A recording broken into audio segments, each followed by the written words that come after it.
For over 100 years, tax-exempt municipal bonds have been a powerful and resilient tool for state and local governments. As part of the original federal tax code, tax-exempt bonds are a fundamental component of our nation's intergovernmental partnership. State and local governments and not-for-profit organizations have used tax-exempt bonds as a primary foundation on which our local communities have been built, making possible the kinds of essential public facilities that people rely on every day. Tax-exempt issuers of all types and sizes issue bonds to raise money for vital public-serving projects. With help from the financial community, public entities use the underwriting process to access resources in the public bond market.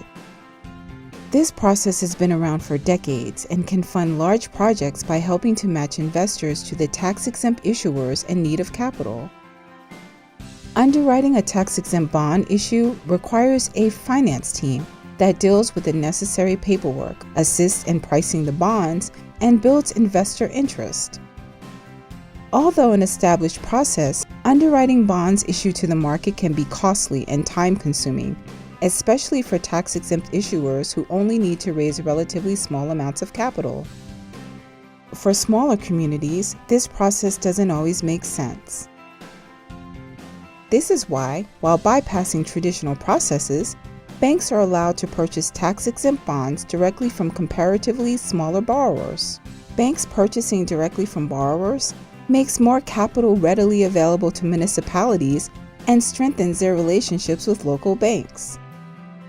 But we can do even more to help local governments, colleges, hospitals, and many more that issue smaller amounts of tax-exempt bonds. Currently, bank-qualified bonds can only be utilized by local governments and qualified finance authorities that issue less than $10 million in tax-exempt bonds per year. The law behind bank-qualified bonds was written over 30 years ago. And in that time, inflation, increases in the cost of labor and supplies have all contributed to the greater overall expense of developing vital projects today.